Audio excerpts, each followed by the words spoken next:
جناب جعفر طیار نے کہا کہ ہم اپنے پروردگار کے علاوہ اور کسی کے سامنے اپنی پیشانی کو نہیں جھکاتے ہیں۔ نجاشی نے کہا کہ ان سے کوئی سوال نہ کرو، یہ ہمارے مہمان ہیں، فقط اس مسئلے میں ہم کو بات کرنا ہے۔ اب نجاشی کہتا ہے کہ اے عرب سے آنے والو، یہ تمہارے شہر کے لوگ تمہیں لینے کے لیے آئے ہیں، بتاؤ تمہارا کیا جواب ہے؟ جناب جعفر طیار کہتے ہیں کہ ان سے پوچھا جائے کہ کیا ہم ان کے غلام ہیں جو بھاگ آئے ہیں، کیونکہ غلام اگر بھاگ جائے تو آقا کو اختیار ہوتا ہے اسے واپس لینے کا۔ شاید یہ بھی ایک مصلحت تھی کہ پیغمبر اسلام صلی اللہ علیہ وآلہ وسلم نے اس گروہ میں کسی غلام کو نہیں بھیجا تھا کہ کہیں ایک غلام کی وجہ سے پورے گروہ کو واپس نہ آنا پڑے اور حبشہ کو جو مرکز بنانا ہے اسلام کا وہ مقصد ختم نہ ہو جائے۔ انہوں نے کہا کہ نہیں، یہ ہمارے غلام تو نہیں ہیں، پھر پوچھئے کہ کیا ہم ان کا قرضہ لے کے بھاگ آئے ہیں؟ عمرو بن عاص نے کہا کہ ایسا بھی نہیں ہے، یہ ہمارے قرض دار تو نہیں ہیں۔ کہا پھر ان سے یہ پوچھئے کہ کیا ہم کسی کو قتل کر کے بھاگ آئے ہیں کہ مقتول کے وارث ہیں، ہمارا خون طلب کر رہے ہیں؟ کہا کہ یہ بھی بات نہیں ہے۔ جناب جعفر طیار کہتے ہیں کہ اے حاکم، پھر یہ بتائیے کہ ہم واپس کیوں جائیں؟ ہم آزاد ہیں، کسی کی کوئی ذمہ داری ہم پہ نہیں ہے۔ نجاشی نے کہا کہ بات تو معقول ہے۔ عمرو بن عاص سے پوچھا کہ بتاؤ ان لوگوں کو آخر تم کس وجہ سے لے کے جانا چاہتے ہو؟ عمرو بن عاص کہتا ہے کہ اے حاکم، آپ کو نہیں معلوم ہم ایک انتہائی پرامن قوم تھے، ہمارے بزرگ اور نوجوان ایک ساتھ ہنسی خوشی زندگی گزار رہے تھے، ان لوگوں نے آ کے ہماری قوم میں ایک اضطراب ڈال دیا ہے، قوم کو ٹکڑے ٹکڑے کر دیا ہے اور ہماری قوم میں ہر گھر میں جھگڑا پڑ چکا ہے۔ یہ ہمارے مجرم ہیں، انہوں نے ہمارے ماحول کو خراب کیا ہے، اس لیے ہمیں واپس کیا جائے۔ جناب جعفر طیار رضی اللہ تعالیٰ عنہ نے کہا کہ اے حاکم، اگر جو یہ کہہ رہے ہیں کہ ہم نے ان کی قوم میں انتشار برپا کیا اور ٹکڑے ٹکڑے کیا، پھر تو ہمارا باہر آ جانا ہی ان کے حق میں بہتر ہے، پھر یہ ہمیں کیوں بلا رہے ہیں؟ ایسا منطقی جواب تھا کہ عمرو بن عاص تو بالکل خاموش ہو گیا۔ فوراً دل میں ایک اور خیال آیا، کہا کہ اے حاکم، چلیں ٹھیک ہے، ان کی بات ہم مان لیتے ہیں، مگر ایک بات بتائیے، آپ ان سے پوچھئے کہ اگر ان کو ہمارا دین چھوڑنا تھا تو انہوں نے آپ کا دین اختیار کیوں نہیں کیا جو سب سے اچھا دین ہے؟ نجاشی مڑا حضرت جعفر طیار کی طرف کہ اے شخص، ٹھیک ہے، اگر تم نے اپنی قوم کے دین کو چھوڑ دیا ہے تو ہمارے دین کو اختیار کر لیتے، یہ تم کون سے تیسرے دین کو لے کے بیٹھے ہو؟ بس اتنا سننا تھا کہ اب جناب جعفر طیار نے کہا کہ اگر اجازت ہو تو ہم اپنے دین کا تعارف کروائیں اور یہ بتائیں کہ سارا واقعہ کیا تھا۔ نجاشی نے کہا کہ ٹھیک ہے، تمہیں اجازت ہے۔ جناب جعفر طیار نے ایک اہم ترین خطبہ دیا۔ فرماتے ہیں کہ اے حاکم حبشہ نجاشی، ہماری قوم کی یہ حالت تھی کہ ہم سب جاہل تھے، بتوں کی پرستش کرتے، مردار کھاتے، برے کام کرتے، رشتے ناتے توڑ دیتے، پڑوسیوں سے برا سلوک کرتے، اور ہم میں سے جو طاقتور ہوتا وہ کمزور کو برباد کر دیتا۔ پھر اللہ تعالیٰ نے ہم میں سے ایک شخص کو ہماری جانب رحم دل بنا کر بھیجا، جس کے خاندان، سچائی، امانت داری اور پاک دامنی سے ہم واقف تھے۔ اس نے ہمیں اللہ تعالیٰ کی طرف آنے کی دعوت دی کہ ہم اسے ایک مانیں، فقط اسی کی عبادت کریں اور پتھروں اور بتوں کی پرستش ترک کر دیں۔ اسی رسول نے ہمیں سچ بولنے، امانت ادا کرنے، صلہ رحمی کرنے اور ہمسایوں سے حسن سلوک کرنے کا حکم دیا، اور حرام کاری، قتل و خون ریزی، برائی کرنے، جھوٹ بولنے، یتیم کا مال کھانے اور پاک دامن عورتوں پر تہمت لگانے سے منع فرمایا۔ اس نے ہمیں حکم دیا کہ فقط اللہ کی عبادت کرو اور کسی کو اس کا شریک نہ ٹھہراؤ۔ اس نے ہمیں نماز، روزہ اور زکوٰۃ کا حکم دیا۔ حضرت جعفر طیار رضی اللہ تعالیٰ عنہ نے نجاشی کے سامنے اسلام کے جملہ احکام بڑی خوبی سے بیان کیے اور کہا کہ ہم نے اس رسول کی تصدیق کی اور اس پر ایمان لائے، مگر ہماری قوم نے اس وجہ سے ہم پر ظلم و تشدد کیا، اذیتیں دیں اور ہمیں مجبور کیا کہ ہم پھر بت پرستی کی طرف لوٹ جائیں۔ جب ہم پر عرصہ حیات تنگ کر دیا گیا تو ہم نے آپ کے ملک میں پناہ لی، امید ہے کہ آپ ہم پر ظلم نہیں ہونے دیں گے۔ حضرت جعفر طیار کی یہ گفتگو سن کر نجاشی نے کہا کہ تمہارے رسول پر جو کلام نازل ہوا ہے اس میں سے کچھ سناؤ۔ انہوں نے سورہ مریم کی ابتدائی آیات تلاوت کیں۔ نجاشی پر رقت طاری ہو گئی اور اس کی آنکھیں اشکبار ہو گئیں۔ وہاں پر موجود پادری بھی آپ دیدہ ہو گئے اور یک زبان ہو کر کہنے لگے، خدا کی قسم، یہ کلام اور وہ کلام جو حضرت عیسیٰ علیہ السلام پر نازل ہوا دونوں ایک ہی فانوس سے نکلے ہیں۔ نجاشی نے کہا، بے شک یہ چیز یعنی قرآن مجید اور وہ چیز جو عیسیٰ علیہ السلام لائے تھے یعنی انجیل دونوں ایک ہی چراغ کا نور ہیں۔ میں گواہی دیتا ہوں کہ محمد صلی اللہ علیہ وآلہ وسلم اللہ کے رسول ہیں اور یہی وہ مقدس ہستی ہیں کہ جن کی بشارت حضرت عیسیٰ بن مریم علیہ السلام نے دی اور فرمایا کہ ان کے بعد آپ تشریف لائیں گے۔ پھر نجاشی نے عمرو بن عاص سے کہا، میں یہ مظلوم تمہارے حوالے نہیں کروں گا۔ دوسرے دن عمرو بن عاص نے پھر دربار میں رسائی حاصل کی اور نجاشی اور درباریوں کو مشتعل کرنے کی خاطر کہا کہ اے بادشاہ، حضرت عیسیٰ علیہ السلام سے متعلق مسلمانوں کا عقیدہ معلوم کیجیے، پھر فیصلہ دیجیے۔ نجاشی نے مسلمانوں سے دریافت کیا تو حضرت جعفر بن ابی طالب رضی اللہ تعالیٰ عنہ نے جواب دیا، قرآن مجید میں ہے کہ حضرت عیسیٰ بن مریم علیہ السلام اللہ تعالیٰ کے بندے، اس کے رسول اور اس کی روح ہیں۔ نجاشی نے ایک تنکا اٹھا کر کہا، واللہ جو کچھ تم نے کہا حضرت عیسیٰ علیہ السلام اس سے تنکا برابر بھی زیادہ نہیں ہے۔ بس اتنا بادشاہ کا کہنا تھا۔ سارے پادری جو تھے وہاں پہ غصے کے عالم میں کھڑے ہو گئے اور غیظ و غضب کا اظہار کرنے لگے۔ نجاشی نے کہا کہ خبردار، میرے سامنے کوئی نہ بولے، اس نے بالکل حق کہا ہے۔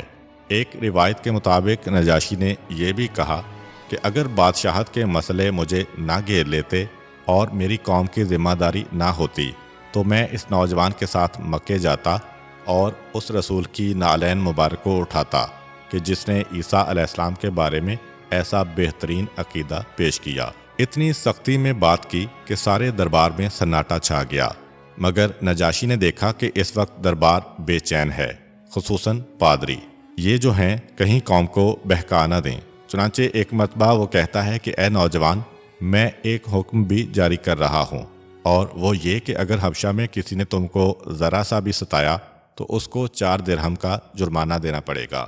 اس زمانے کے اعتبار سے 4 درہم بڑی رقم تھی۔ اے نوجوان، کیا تو مطمئن ہے؟ جناب جعفر طیار نے کہا کہ یہ رقم تو کم ہے۔ نجاشی نے کہا 8 درہم۔ جناب جعفر طیار نے کہا کہ ہاں، یہ بالکل مناسب ہے۔ فوراً حکم نامہ لکھا گیا کہ ان مسلمانوں کو اگر کسی بھی حبشہ کے رہنے والے نے ذرا سی بھی تکلیف پہنچائی تو اس کو فوراً 8 درہم جرمانہ دینا پڑے گا۔ عمرو بن عاص نے یہ منظر دیکھا تو گھبرا کے آگے آیا کہ میں ان کو لینے آیا ہوں، مگر یہ میرے ہاتھ میں آنا تو درکنار، الٹا شاہی مہمان بن گئے۔ حکم نامہ جاری ہو گیا۔ کہا کہ اے حاکم، یہ غضب نہ کیجیے، ذرا سوچ سمجھ لیجیے۔ یہ جو جملہ نکلا تو نجاشی کو غصہ آ گیا، اتنے زور سے تمانچہ مارا کہ عمرو بن عاص کا رخسار پھٹ گیا، خون جاری ہو گیا، سارا چہرہ لہو لہان ہو گیا، اور کہا کہ میں سوچوں؟ بادشاہ حکم جاری کرنے کے بعد تو نہیں سوچتا، اب اس حکم کے اوپر عمل ہوگا۔ اور اپنے غلاموں کو بلایا اور کہا کہ یہ جتنے تحفے لے کر آیا ہے اس کے منہ پر دے مارو، اور اسے کہا کہ اپنے تحفے لے کر چلے جاؤ۔ عمرو بن عاص ایک مرتبہ گھبرا گیا، یہ تو توہین پہ توہین ہو رہی ہے۔ کہتا ہے کہ نہیں حاکم، ان تحفوں کا کوئی تعلق نہیں ہے اس معاملے سے، یہ آپ رکھیے۔ کہا کہ ہرگز نہیں، میں اس رشوت کو قبول نہیں کروں گا، کیونکہ میرے پروردگار نے جب یہ ملک مجھ کو دلوایا تو مجھ سے کوئی رشوت نہیں لی تھی۔ میں خدا کے مظلوم بندوں کی حمایت کے لیے کوئی رشوت قبول نہیں کروں گا۔ یہ کہہ کے عمرو بن عاص کو دھکے دے کر باہر نکلوایا۔ اب یہاں پہ امارہ کا بھی تھوڑا تذکرہ ہو جائے کہ جس دن یہ دونوں بادشاہ کے دربار میں حاضر ہوئے تھے قریش مکہ کی طرف سے، تو امارہ چونکہ انتہائی خوبصورت نوجوان تھا، اس لیے جب وہ دربار میں بیٹھا تھا تو وہ کنیز جو بادشاہ کو پنکھا جل رہی تھی، اس نے امارہ کو دیکھا تو وہ اسے پسند آنے لگا۔ جب یہ لوگ دربار سے اٹھ کے گھر آئے تو عمرو بن عاص چونکہ ایک انتہائی ہوشیار شخص تھا، اس نے محسوس کر لیا۔ ایک مرتبہ امارہ سے کہا کہ تم یہاں تک آ گئے ہو، بادشاہ کی کنیز تم سے بات کرنا چاہتی ہے، تم بیوقوفوں کی طرح رات کو بستر پہ سونا نہیں، جاؤ اور جا کے اس سے بات چیت کرو، اور دیکھو اس بادشاہ نجاشی کا ایک خاص عطر جو کسی کو نہیں ملتا اور دنیا میں کہیں پر بھی نہیں ہے، یہ کنیز چونکہ بہت قریب ہے بادشاہ کے، اس لیے کسی طرح تھوڑا سا وہ عطر اس سے لے کے آنا، تب میں سمجھوں گا کہ تم باکمال ہو۔ اور تمہارا اثر ہے عورتوں پر۔ خیر عمارہ چونکہ نوجوان تھا اور بالکل جوانی کا جوش تھا اس کے اندر، عمرو بن عاص کی باتوں میں آ گیا اس رات کو اور کنیز کو کوئی الٹی سیدھی پٹی پڑھا کے وہ عطر لے کے آیا اور بڑے فخر سے عمرو بن عاص کو پیش کیا۔ عمرو بن عاص نے اگلی صبح دربار میں آنے سے پہلے تنہائی میں نجاشی سے ملاقات کی اور کہا کہ اے حاکم، ہم آپ کے پاس ایک شکایت لے کے آئے تھے اپنے مجرموں کی، آپ نے اچھا سلوک کیا، اب میرا دل نہیں مانتا، یہ شرافت و مروت کے خلاف ہے کہ میں آپ کے خلاف کوئی سازش دیکھوں اور خاموش رہوں۔ نجاشی ذرا سا چونکا، ایک دفعہ پہلے بھی اس کا تخت اس سے چھینا جا چکا تھا۔ کہا کیا بات ہے؟ کہا کہ معاملہ صرف یہ ہے کہ میرے ساتھ ایک نوجوان جو آیا ہے، ٹھیک ہے میرا دوست ہے، میرا بھائی ہے، مکے کا نمائندہ ہے، مگر میں مکے والوں کی توہین برداشت کر سکتا ہوں، آپ کے خلاف کوئی برائی برداشت نہیں کر سکتا۔ اس نے آپ کی کنیز کو اپنے ساتھ ملا لیا ہے اور اس طرح سے دونوں کے درمیان معاملہ طے پا گیا ہے۔ نجاشی کو یقین نہیں آیا کہ میری کنیز، وہ کبھی یہ جسارت کر ہی نہیں سکتی۔ کہا کہ لیجئے ثبوت حاضر ہے، یہ جو عطر ہے وہ کنیز ہی اس کی نگران ہے، اس کے علاوہ تو کسی کے پاس یہ عطر نہیں آ سکتا۔ دیکھیے اس کنیز نے عمارہ کو یہ عطر دیا۔ ایسا واضح ثبوت کہ نجاشی انتہائی غصے میں آ گیا۔ پہلے تو اس کا دل یہ چاہا کہ گردن اڑا دے عمارہ کی، مگر سوچا کہ نہیں، یہ تو مناسب نہیں کہ ایک سفیر بن کے آیا ہے اور میرا مہمان ہے۔ ہاں تو ٹھیک ہے، میں اس کا علاج کروں گا۔ دربار میں جانے سے پہلے اپنے جادوگروں کو بلایا اور کہا کہ اس نوجوان کا ایسا علاج کرو کہ یہ زندہ رہے، مرنے تو نہ پائے کہ میری بدنامی نہ ہو۔ جادوگروں نے جادو کے ذریعے سے پارا عمارہ کے جسم میں اتار دیا، جس سے وہ تڑپنے لگا، بیٹھا نہ جائے اس سے، پاگل ہو کے نکل گیا اور حبشہ سے دوڑتا ہوا باہر نکلا اور جنگل میں جنگلیوں کے ساتھ مل گیا۔ پارے کی اذیت سے ہر وقت اچھلتا رہتا ہے۔ قریش مکہ کو اطلاع ملی کہ ہمارا نوجوان ولید ابن مغیرہ کا بیٹا اس طرح پاگل ہو گیا ہے، چنانچہ فوراً 20-25 آدمیوں کو بھیجا گیا۔ ہمارا حبشیوں کے درمیان بیٹھا تھا، اچھل رہا تھا اس وقت، کیونکہ ایک لمحے کے لیے اس کو قرار نہیں تھا پارے کی وجہ سے۔ جب ان لوگوں کو آتا دیکھا تو ایک مرتبہ اس نے ان پر پتھراؤ کرنا شروع کر دیا۔ ان لوگوں نے آگے بڑھ کر اس کو پکڑ لیا اور کوشش یہ کی کہ اس کو ہلنے نہ دیں، مگر اتنی شدید اذیت کہ وہ ہلنے کی کوشش کرتا رہا۔ جب ہلنے کا موقع نہ ملا، اس کا کلیجہ پھٹ گیا۔ تڑپ تڑپ کے انہی حبشیوں کے درمیان مکے کے سپاہیوں کے ہاتھوں یہ مارا گیا، اور انتہائی عبرتناک انجام کہ جتنے دن وہ زندہ رہا، ایک لمحے کے لیے وہ بیٹھ نہ سکا۔ پیغمبر اسلام کا وہ دشمن کہ جو پیغمبر اسلام کے بدلے میں حضرت ابو طالب کا بیٹا بننے آیا تھا، خود اپنے ہی ساتھی کے ہاتھوں اتنے بدترین انجام کو پہنچا۔ اب یہاں پہ مسلمانوں کو پروانہ مل گیا اور پھر بڑے آرام سے یہ حبشہ میں رہنے لگے۔ پیغمبر اسلام صلی اللہ علیہ وآلہ وسلم جب ہجرت کر کے مدینہ منورہ گئے تو مہاجرین حبشہ بھی آپ صلی اللہ علیہ وآلہ وسلم کے پاس پہنچ گئے تھے۔ کچھ مسلمان جن میں حضرت جعفر طیار رضی اللہ تعالی عنہ بھی شامل تھے، بعض وجوہات کی بنا پر پیچھے رہ گئے تھے۔ آپ صلی اللہ علیہ وآلہ وسلم نے سن 7 ہجری میں فتح خیبر کے بعد انہیں بھی اپنے پاس بلا لیا۔ اس موقع پر جناب رسول کریم صلی اللہ علیہ وآلہ وسلم نے فرمایا، میں حیران ہوں کہ 2 خوشیوں میں سے کس کو بڑی سمجھوں، فتح خیبر کی خوشی کو یا جعفر طیار کی واپسی کی خوشی کو۔ امید کرتا ہوں کہ آپ کو آج کی ویڈیو اچھی لگی ہوگی۔ اگر آپ کو ہماری ویڈیو اچھی لگی ہے تو ویڈیو کو لائک کریں اور مزید اس طرح کی ویڈیوز دیکھنے کے لیے ہمارا چینل سبسکرائب کر لیں۔ ملتے ہیں نیکسٹ ویڈیو میں، اجازت دیجیے، اللہ حافظ۔